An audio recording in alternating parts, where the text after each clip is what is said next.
नमस्कार, मैं हूं सचिन चौहान। स्वागत है आपका हमारे खास कार्यक्रम जनता सरकार में, जिसमें हम बात करेंगे सरकार की तमाम योजनाओं के बारे में और साथ ही आपको बताएंगे सरकार की वो तमाम योजनाएं जिसका फायदा सीधा आम जनता को मिल रहा है और हरियाणा प्रदेश तरक्की की ओर बढ़ रहा है। तो अगले 30 मिनट तक बने रहिए हमारे साथ और देखते रहिए जनता सरकार।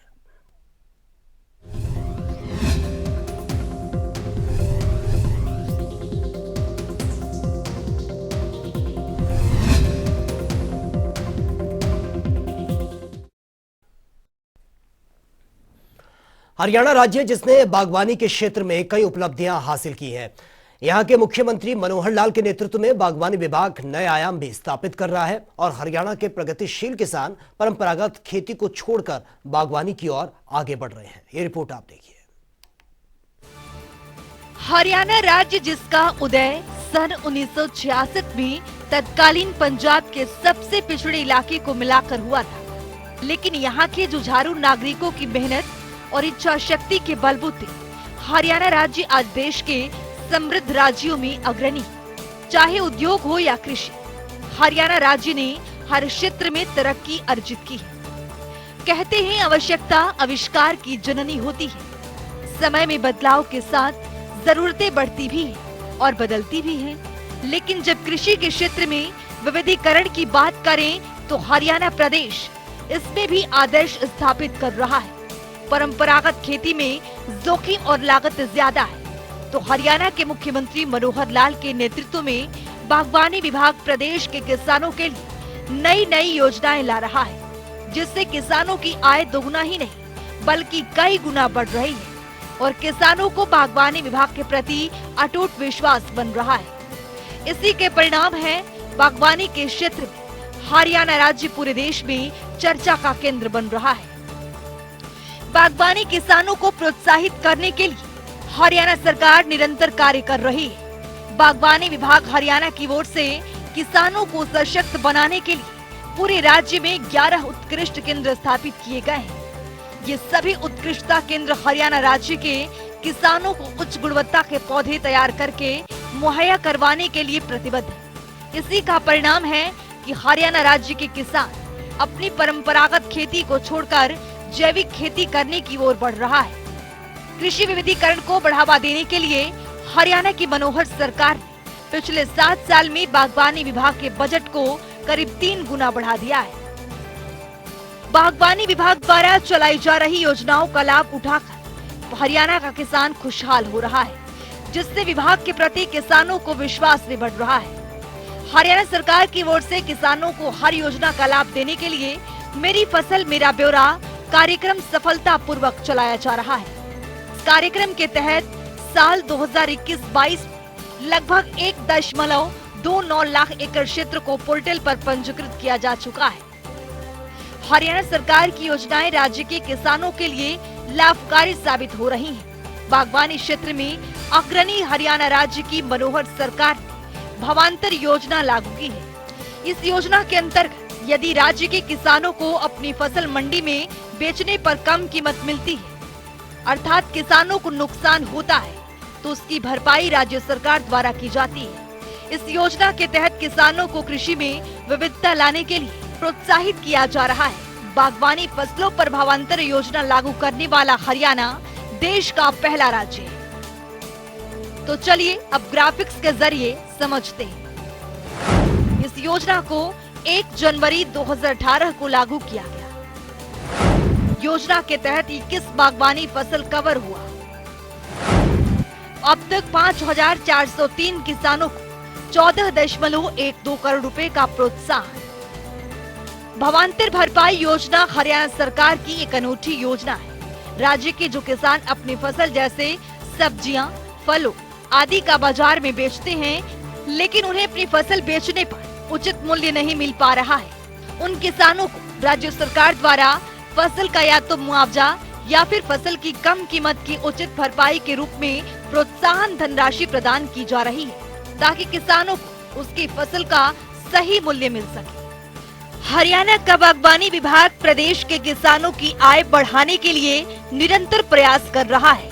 बागवानी किसानों की फसल को मौसम की अनिश्चितता जैसे प्राकृतिक आपदा, फसल में बीमारी लगने असामान्य बारिश, तूफान, सूखा पड़ना आदि के कारण होने वाले नुकसान की भरपाई के लिए हरियाणा बागवानी विभाग की ओर से मुख्यमंत्री बागवानी बीमा योजना चलाई जा रही है। इस योजना के अंतर्गत कुल 21 सब्जियां, फल और मसालों की फसल को कवर किया गया है। ऐसी योजना चलाने वाला हरियाणा पहला राज्य है। फल की फसल पर 1000 रुपए का प्रीमियम तय किया गया है। सब्जियों की फसल पर 750 रुपए का प्रीमियम तय किया गया है। फल पर बीमा राशि 40,000 रुपए प्रति एकड़ दी जाती है। सब्जियों पर 30,000 रुपए प्रति एकड़ दी जाती है। बीमा दावों का निपटान करने के लिए बागवानी विभाग की ओर से एक सर्वे भी किया जाता है, जिसके अंतर्गत फसल नुकसान की 4 श्रेणियां 25%, 50%, 75% और 100% में विभाजित की गई है। मुख्यमंत्री बागवानी बीमा योजना में कुल 21 बागवानी फसलों को शामिल किया गया है। बेल वाली बागवानी फसल में मक्खी के नियंत्रण के लिए हरियाणा की मनोहर सरकार फल मक्खी परियोजना चला रही है और फसलों को रोगों से बचा रही है। किसानों को खुशहाल करने के लिए हरियाणा सरकार लगातार प्रगति की ओर अग्रसर है। राज्य सरकार ने फलों, सब्जियों, मिट्टी और पानी में कीटनाशक अवशेष सामग्री की प्रवृत्ति के लिए कीटनाशक अवशेष प्रयोगशालाएं भी स्थापित की जा रही हैं। हरियाणा की मनोहर सरकार ने सिरसा और करनाल में अनूठी कीटनाशक अवशेष प्रयोगशालाएं स्थापित की। वर्ष 2021-22 के दौरान बागवानी उत्पाद मिट्टी और पानी के कुल 2916 नमूनों का विश्लेषण किया जा चुका है। प्रयोगशालाओं में की गई जांच में उत्पाद के लिए 5.8% नमूनों में कीटनाशक का अवशेष स्तर अधिकतम अवशेष स्तर से ज्यादा पाया गया है। ब्यूरो रिपोर्ट, जनता टीवी। हरियाणा की मनोहर सरकार नागरिकों की भलाई के लिए कदम उठा रही है।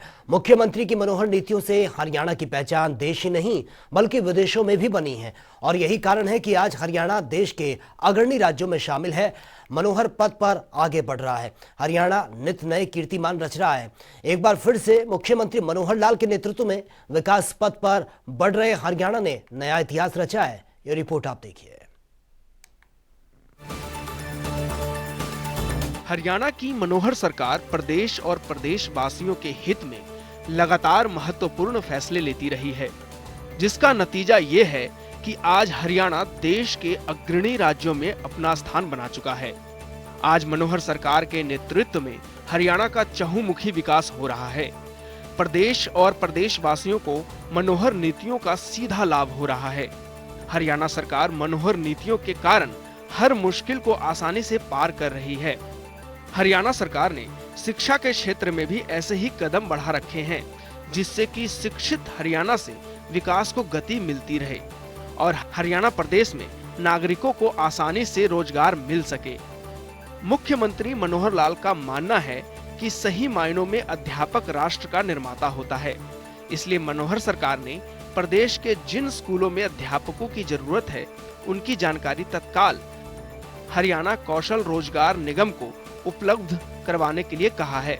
मुख्यमंत्री मनोहर लाल ये पहले भी कई बार स्पष्ट कर चुके हैं कि अध्यापक की कमी के कारण बच्चों की पढ़ाई को प्रभावित नहीं होने दिया जाएगा। इसके लिए हरियाणा सरकार ने बेरोजगार शिक्षकों को मनोहर सौगात देते हुए हरियाणा कौशल रोजगार निगम के जरिए अनुबंध आधार पर रखे जाने वाले 2069 टीजीटी और पीजीटी अध्यापकों को संत कबीर कुटीर से ऑनलाइन जॉब ऑफर लेटर प्रदान किया है। 23 नवंबर को 2075 टीजीटी और पीजीटी अध्यापकों को भी ऑनलाइन ऑफर लेटर प्रदान किए गए थे।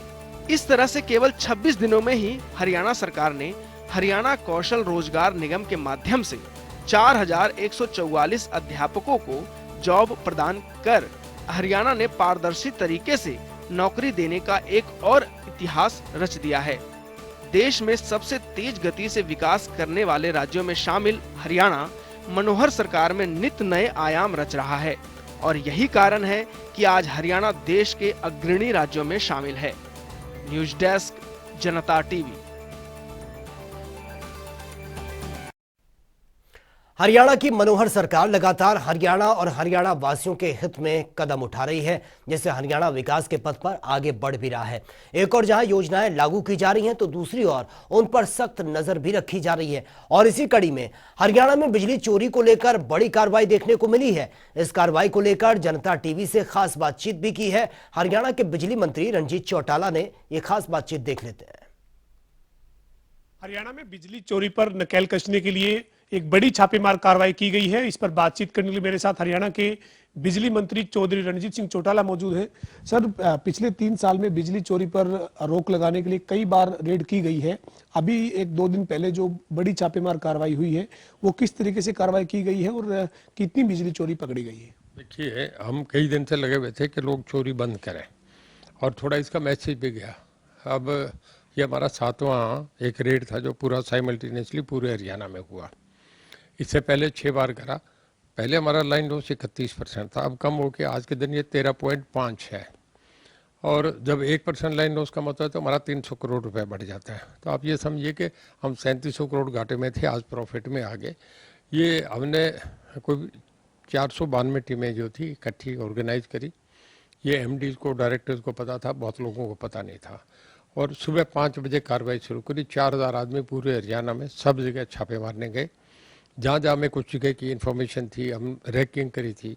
तो इसमें इंडस्ट्री थे, इसमें ढाबे थे, इसमें गेस्ट हाउसेज थे, इसमें पेट्रोल पंप थे, इसमें भट्टे थे, इसमें आपके दूसरे जो डोमेस्टिक कॉमर्शियल वो भी थे, और इसके बाद गेस्ट हाउसेज थे, और गांव में भी जो लोग चोरी करते हैं उन पे भी थे। तो बहुत हॉस्पिटल्स में भी करे। इसका ये फ़ायदा हुआ। आइस कैंडी फैक्ट्रीज थी, उन पे भी करा। तो इसका ये हुआ कि बहुत जगह चोरी पकड़ी गई। हमने जो टोटल कनेक्शन चेक करे वो 20,100 कुछ थे, 20,122 थे। और इसमें जो चोरी पकड़ी गई वो 3,021 कनेक्शन जो थे वो चोरी पकड़ी गई। 6.5 मेगावाट का में जो चोरी थी वो पकड़ी गई, 6.5 मेगावाट की, और 9.25 करोड़ रुपये हमने रिकवर करा। इसका ये मैसेज गया कि तुरंत जो 3,000 लोग थे उन्होंने तुरंत अपना कनेक्शन अब जोड़ना पड़ा। इसके साथ ही जो दूसरे थे, जिन लोगों को बराबर में थे, पड़ोस में थे या दूसरे थे, वो डर के वो भी हो गए। उन लोगों के कनेक्शन जब मीटर लेंगे, खरीदेंगे, उनका पैसा लगेगा, उनकी सिक्योरिटी जो डिपॉजिट होगी, फिर जो एक नंबर पे आ जाएंगे। जो चोरियाँ बंद होगी तो रेगुलर जब वो पावर कंज्यूम करेंगे तो हमारा रेवेन्यू बढ़ेगा। इसका बहुत अच्छा मैसेज गया। लोगों में एक भय आया कि चोरी नहीं करने देंगे। सरकार जो है बहुत अलर्ट है, इसका हमें फ़ायदा हुआ। मुख्यमंत्री मनोहर लाल से आपकी चर्चा बिजली चोरी पर रेड जो शुरुआत आपने की थी, जब 6 रेड इससे पहले किए, उस दौरान जब शुरुआत की गई थी तो सीएम साहब का यही आदेश था, निर्देश था कि बिजली चोरी पकड़ने के लिए जो छोटे घरेलू उपभोक्ता है उनकी बजाय जो बड़ी जगह पर जहां बिजली चोरी की संभावना ज़्यादा रहती है उन्हीं को फोकस किया जाए। और इसी के चलते अब जो बड़ी जगह पर जहां बिजली चोरी की संभावना ज़्यादा होती है वहाँ रेड की जाती है। देखिए, हमारे सीएम साहब का सदा से ये मन था कि उन्होंने एक कर रखा है कि मैं 0 टॉलरेंस पे थे। मैं उनके मन को समझ रहा था कि चोरी पकड़ने का मामला सबसे ज़्यादा उन्हें ठीक लगेगा। और उन्होंने अपने टाइम करे भी। जो मीटर बाहर लगे, सबसे पहले तो उन्होंने फाउंडेशन तो उन्हीं की रखी हुई थी। मैं भी उनसे सब टिप्स लेके, उन्होंने मुझे पूरी ब्लेसिंग दी कि आप इस मामले में तेज़ी से करो। और मैंने अब 7वीं बार करा, मुझे कहा कि ये जारी रखें। ये उनका मुझे बहुत मोरल सपोर्ट मिला। और ये उन्होंने कहा कोई कंप्रोमाइज़ नहीं, किसी की सुनना ही नहीं। और मैं आपसे बताऊँ, आप विश्वास करेंगे, एक भी आदमी मुझे ये सिफारिश करने नहीं आया कि ये क्यों करे या इसको छोड़ दो। किसी ने कहा, सबको पता है कि सीएम साहब इस मामले में नहीं मानेंगे। और उन्होंने हमें बहुत इनिशिएटिव दिए। आज सारे हमारे सब मैं था, हमारे प्रिंसिपल सेक्रेटरी पावर वो थे उमाशंकर जी, हमारे चेयरमैन थे, हमारे सारे एमडी थे, डीएच, यूएच और आपके इसके HUPN और HPGCL के 7-8 लोगों की मीटिंग थी। डायरेक्टर, चीफ इंजीनियर्स नहीं बुलाए थे। बड़ी खुल के चर्चा है। उन्होंने कुछ हमें अच्छे टिप्स दिए। हमें जो अच्छा करा था उसके हर आदमी को उन्होंने कॉम्प्लीमेंट भी करा।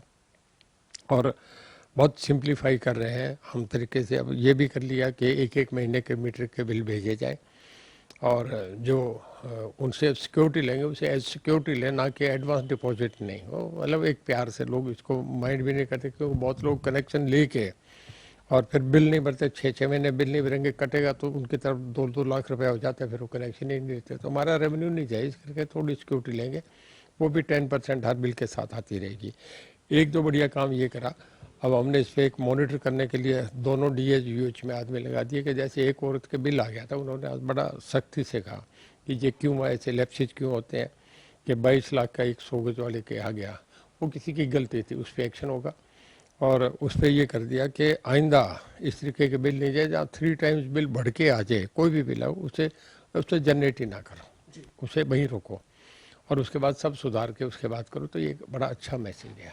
इसके साथ ही सर आज जो आपकी बैठक में आप चर्चा हुई वो आप जानकारी दे रहे हैं, लेकिन इसके साथ ही कोई और महत्वपूर्ण विषय जैसे सौर ऊर्जा की तरफ बढ़ना, इस पर भी कोई बातचीत हुई है क्या? और साथ साथ नए पावर प्लांट को लेकर जो एक नई यूनिट आप लगाने जा रहे हैं उस पर कोई मंथन किया गया हो सर? ये देखिए, मैं ऊपर से सेंट्रल गवर्नमेंट की है RK सिंह जी की, सेंट्रल पावर मिनिस्ट्री की, कि हमें 24% तक सोलर पे जाना पड़ेगा।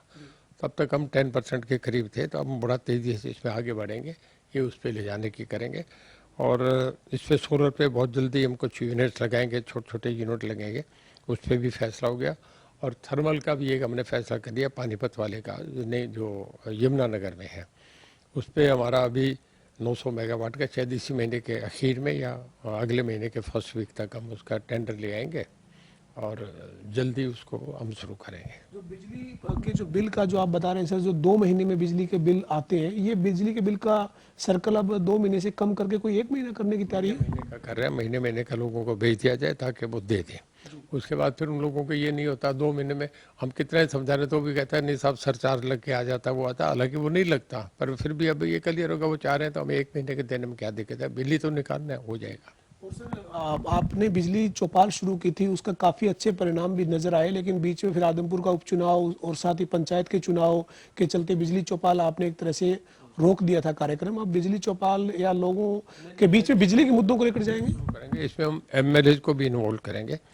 CM साहब का ये उनका सुझाना था कि इस तरीके की उनके हल्के में MLA जो है वो बड़ा मोटिवेट करेंगे, उनकी अपनी कॉन्स्टिट्यूंसी है, लोगों को समझेंगे कि बिजली यूज करनी चाहिए, क्यों चोरी करो, हम आपको देते हैं।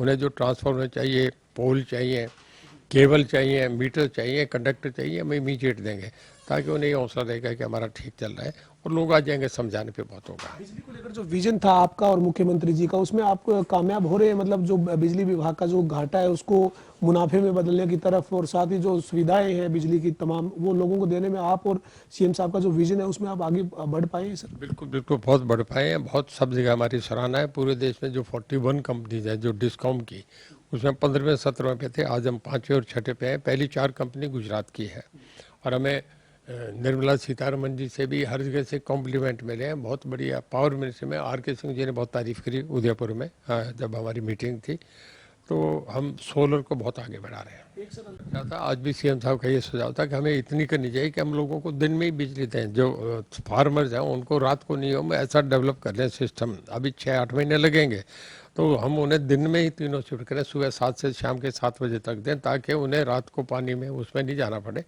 कि वो समझते हैं कि किसान को दिसंबर जनवरी, इस साल तो शायद हम नहीं कर सकते, पर अगले साल तक ये कर लेंगे। बहुत धन्यवाद। हमारे साथ हरियाणा के बिजली और जेल मंत्री चौधरी रणजीत सिंह चौटाला थे, जो ये कह रहे हैं कि मुख्यमंत्री ने बिजली विभाग की समीक्षा बैठक की है, उसके ऊपर तमाम मुद्दों पर चर्चा हुई। खासतौर पर किसान को खेत में पानी देने के लिए रात को ना जाना पड़े, इसको लेकर ये बातचीत की गई है। जल्द इसके ऊपर विचार किया जाएगा किस तरीके से किसान को रात की बजाय दिन में ही बिजली दे दी जाए, ताकि वो अपने खेत में सिंचाई जो है वो रात को, सर्दी के मौसम में खासतौर पर उसको परेशान ना होना पड़े, बिजली उसको दिन में ही खेत में मिल जाए। ये व्यवस्था की जाएगी, इसको लेकर काम किया जाएगा और जल्द इसके ऊपर फैसला भी सरकार लेने का मन बनाएगी। लेकिन अभी इसके ऊपर मंथन करने की जरूरत है, काम किए जाने की जरूरत है। लेकिन आज चर्चा मुख्यमंत्री के साथ हुई बैठक में इस मुद्दे पर भी की गई है। वीडियो जर्नलिस्ट विजेंद्र सिंह के साथ पवन सिंह, जनता TV, चंडीगढ़। हरियाणा की मनोहर सरकार में प्रदेश के खिलाड़ी देश विदेश में अपना नाम रोशन कर रहे हैं, हमेशा रिकॉर्ड कायम कर रहे हैं और प्रतियोगिताओं में अवार्ड हासिल कर रहे हैं। और यही कारण है कि हरियाणा के खिलाड़ियों की मेहनत का रंग अर्जुन अवार्ड के रूप में भी खिला है। जी हां, हरियाणा के 6 खिलाड़ियों को राष्ट्रपति ने अर्जुन अवार्ड से नवाजा है। खिलाड़ियों के इस हौसले और सफलता के लिए मुख्यमंत्री मनोहर लाल ने सभी को शुभकामनाएं भी दी हैं। ये ट्वीट किया है मुख्यमंत्री ने, ट्वीट करके अमित पंघाल मुक्केबाजी, उनको भी शुभकामनाएं दी हैं और तमाम वो खिलाड़ी जिनको इन पुरस्कारों से नवाजा गया है। राष्ट्रपति ने हरियाणा के 6 खिलाड़ियों को अर्जुन अवार्ड से नवाजा है। हरियाणा की मनोहर सरकार प्रदेश में शिक्षा और बच्चों के लिए कई बड़े फैसले ले रही है ताकि प्रदेश के बच्चों को शिक्षा ग्रहण करने में कोई परेशानी का सामना न करना पड़े, जिसको लेकर हरियाणा सरकार ने सभी जिलों के सरकारी स्कूलों में सुविधाओं का प्रबंध कर दिया है। चलिए ग्राफिक्स के जरिए समझते हैं। तो करीब 95 करोड़ से होगी लगभग 1.41 लाख ड्यूल डेस्क की खरीद और सभी जिलों के सरकारी स्कूलों में बच्चे अब मेज कुर्सी पर बैठकर पढ़ाई करेंगे। हरियाणा सरकार निरंतर प्रदेश के विकास में कई बड़े और महत्वपूर्ण काम कर रही है ताकि प्रदेश और प्रदेशवासी विकास के पथ पर आगे बढ़ सकें, जिससे लेकर सरकार हरियाणा के परिवहन बेड़े में नई बसों को शामिल करने जा रही है। चलिए ग्राफिक्स के जरिए समझते हैं। तो बेहतर यातायात सुविधाएं देने हेतु संकल्पबद्ध है हरियाणा सरकार। राज्य के परिवहन बेड़े में शामिल होंगी 1275 नई बसें।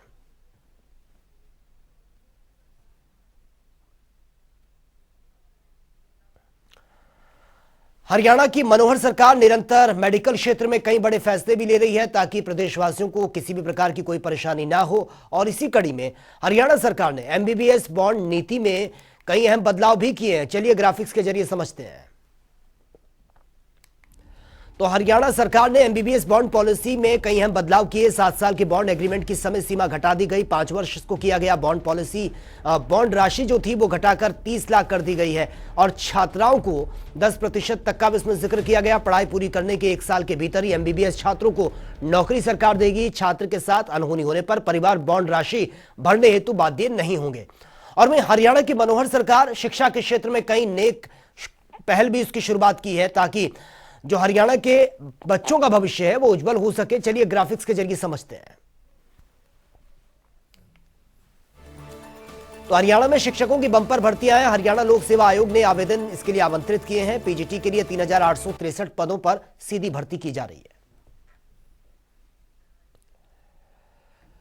तो चलिए अब जान लेते हैं कि आज का सवाल का विजेता कौन है। तो बात अब आज के विजेता की। जैसा कि आप जानते हैं, हर रोज एक नया सवाल पूछते हैं और सही जवाब देने वाले के नाम और तस्वीर अपने टेलीविजन स्क्रीन पर दिखाते हैं, साथ ही उसको उपहार भी देते हैं। तो चलिए अब जान लेते हैं कि कल का हमारा सवाल क्या था और कौन है इसका विजेता। कल का हमारा सवाल था, हरियाणा पराली प्रोत्साहन योजना कब शुरू की गई थी? इसका सही जवाब है डी, अक्टूबर 2021। ढेरों जवाब आए, लेकिन आज के हमारे विजेता हैं जिंद से प्रवीण राणा। प्रवीण, आपको बहुत बहुत बधाई। तो फिर पूछेंगे आज का सवाल, देखते रहिए जनता टीवी। तो चलिए अब वक्त हो गया है आज के सवाल का और जान लेते हैं कि आज का सवाल क्या है। हर रोज की तरह हाजिर हूं आज का सवाल लेकर। जैसा कि आप जानते हैं, हर रोज एक नया सवाल पूछते हैं और सही जवाब देने वाले के नाम और तस्वीर अपने टेलीविजन स्क्रीन पर दिखाते हैं, साथ ही उसको उपहार भी देते हैं। तो चलिए हम नजर डालते हैं आज के सवाल पर। जल क्रांति अभियान योजना कब शुरू की गई थी? ए 5 जून 2015, बी 5 जून 2016, सी 5 जून 2018, डी 5 जून 2014। तो दीजिए सही जवाब और बनिए विजेता।